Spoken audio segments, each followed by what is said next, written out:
कर्मा भाई ऐसी भक्त हुई है कि छोटी सी थी बेटी कर्मा, छोटी सी बिल्कुल नन्ही सी, 5 साल की उम्र। उसके पिताजी ठाकुर जी की सेवा करते थे। ध्यान से सुनना मां। एक दिन कहीं उन्हें जाना था, 4-5 दिन में लौटते तो ठाकुर जी की सेवा कौन करे? तो अपनी बेटी से कहा, बेटी कर्मा तू ठाकुर जी की सेवा करना, स्नान कराना, भगवान को नहवाना, धुलाना, तिलक लगाना, फूल चढ़ाना, तुलसी चढ़ाना, बाकी बाद जो भी कोई बना वो आए बना कर भोग लगाना।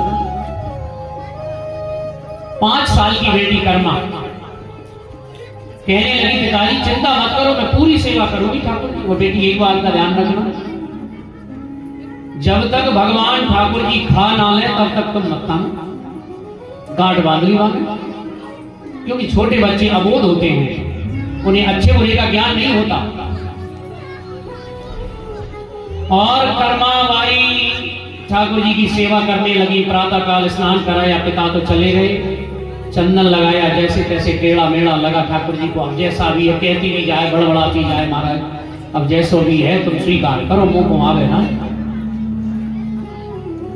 अब कछु बना वो आए तो बनाए, तो सबसे सरल होती है माताएं, ध्यान देना।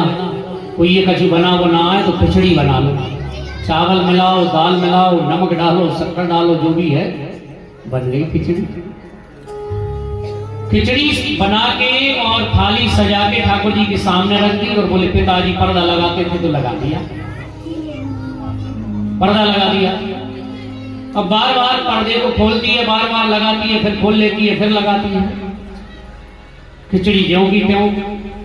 अब वो मन में विचार करती है कि शायद भगवान क्यों नहीं खा रहे हैं, हो सकता है घी नहीं डाला मैंने, तो घी की बाल्टी लेके आई और घी की बाल्टी में से 1 चम्मच भर के घी डाल दिया खिचड़ी में। अब खाओ महाराज, लेकिन फिर भी भगवान ने नहीं खाया। अरे जिन्हें जिन्हें इतने बड़े बड़े संत, अमलात्मा बिमलात्मा बड़े बड़े संत जिन्हें भजते हैं, पुकारते हैं, वो आते नहीं, क्या साधारण जगह आ सकते हैं?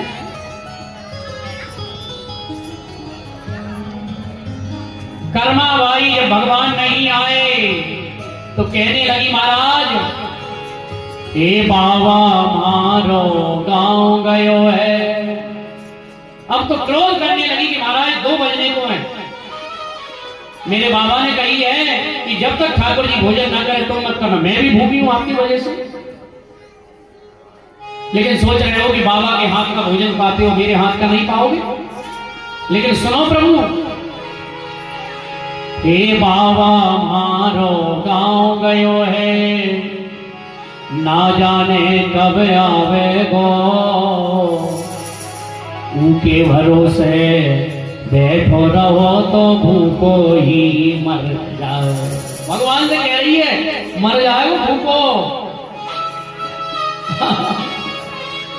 देखिए उसका भाव। और प्रभु अगर तुम्हें खिचड़ी अच्छी नहीं लगती तो कह दो मुझसे, हे आज जिमाऊ तने खींचड़ो, हे काल रावड़ी छाछ की।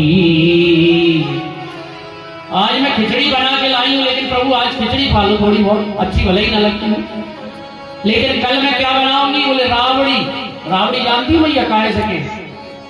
रावड़ी के महेरी से, राजस्थान में महेरी से रावड़ी थे अपने जमाने। अब मैं जब कथा सुना नहीं रहा तो तुम्हें याद आ गई तुम्हारा, जब तुम यहां से छोड़ो और हम चढ़ाए। अच्छा महेरी कितनी मैया बना ले तो हाथ उठाई तो। अच्छा बाकी नहीं आए।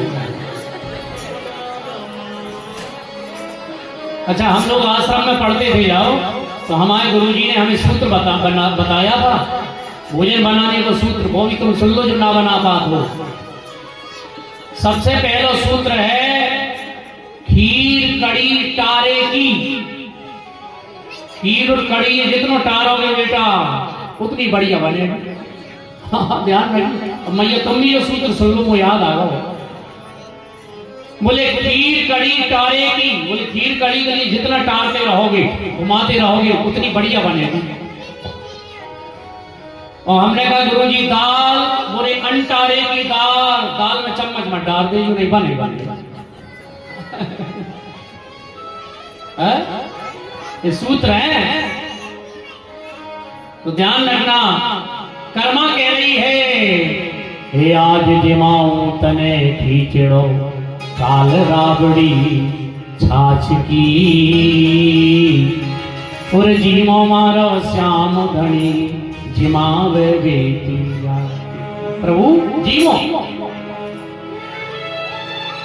अब तो भगवान फिर भी नहीं आए, तो अब तो डंडा उठा के लाई बोले ऐसा नहीं मानो, तुम मत करियो ऐसा। हाँ, ये तो भक्ति, जिसकी भक्ति बढ़ती है, जिसकी भक्ति उत्तरोत्तर ज्यादा है, उसी को ये कर सकता है। भगवान को डंडा दिखाने की ताकत स्वयं ब्रह्मा में नहीं है कि डंडा दिखा सके, लेकिन वही चाहे ग्वालिनी की छोहरियां छछियावर छाछ पे नाच नचावे। डंडा लेके आए, बोले ओ महाराज खाओगे क्या नहीं, खाओगे नहीं, अब डंडा देखो। तो फिर भगवान ने कहा कि जब भक्त का इतना भाव है, डंडा दे दे के भी खवाता है। तो भगवान छोटे से गोपाल जी प्रकट हो गए, तो कहती है खिचड़ी को दोनों हाथों से पानी लगी, भगवान छोटे बन के प्रकट हो गए। बोलिए भक्तवत्सल भगवान की। पर्दा जैसे ही हटाया ठाकुर जी, छोटे से नेत्र, छोटा सा मुंह, और भगवान दोनों हाथों से ऐसे पा रहे हैं भर भर के। बक्का लेना। कर्मा भाई बोली कि महाराज सीधी अंगुली से भी नहीं निकले। मैंने डंडा उठाओ जब आए तो। और अब कर्मा भाई भगवान से बतलाती जाए और बोली देखो प्रभु मुझे बनाना नहीं आता, तुम बताते नहीं हो, तो तुमने तो सब व्यंजन खाए, नमक काय में डले, काय में शक्कर डले। भगवान का ठीक है, अब रोज को काम हो। भगवान कहे कि आज तो हम भैया बढ़िया खीर खाएंगे, तो खीर कैसे बनेगी तुम ही बताओ। भगवान बताते जाए, पहले पानी रख दो, चावल रख दो, दूध डाल दो, तारती जाओ, हिलाती जाओ, उसके बाद शक्कर डाल दो। कर्मा भाई है महाराज खुशबू आने लगी, बोले उतार दो, ठंडी कर लो, ले आओ उतार। भगवान बहुत बड़े मजे चाप से खाओ। कई दिन हो गए मेरी माँ, एक दिन उसके बाबा जब लौट के आए, कर्मा से कहा बेटी कर्मा भगवान को भोग लगा रही हो ना? बोले प्रभु तुम ही चल के देख लो। आए तो ठाकुर जी बोले आज तो हम का खाएंगे? बोले आज हम मालपुआ खीर खाएंगे, और मोह मालपुआ बना वो आत नहीं है, तो मैंने ठाकुर जी यही लगा दो। बोले तुम ही बनाओ, तुम ही खाओ, मोह खाओ। कर्मा बाई के पिताजी ने कहा देवी तू झूठ बोल रही है, मेरा जीवन निकल गया, दाढ़ी सफेद हो गई, मोह तो कहो मैंने मालपुआ ना खवा। बोले चलो मैं झूठ बोल रही हूँ। तो गए रसोई घर में, देखा तो भगवान ठाकुर जी तई में एक एक कटोरी भर के महाराज डालते जा रहे हैं आटा गीला, और कहते हैं मालपुआ बन रहे हैं, धन्य है भगवान बना रहे हैं। कर्मा बाई के पिताजी चरणों में लेट गए, बेटी धन्य है सारे संसार का मालिक जिसे तूने अपने घर में नौकर बना लिया, तुझसे बड़ा भक्त संसार में नहीं है। बोलिए भक्तवत्सल भगवान की।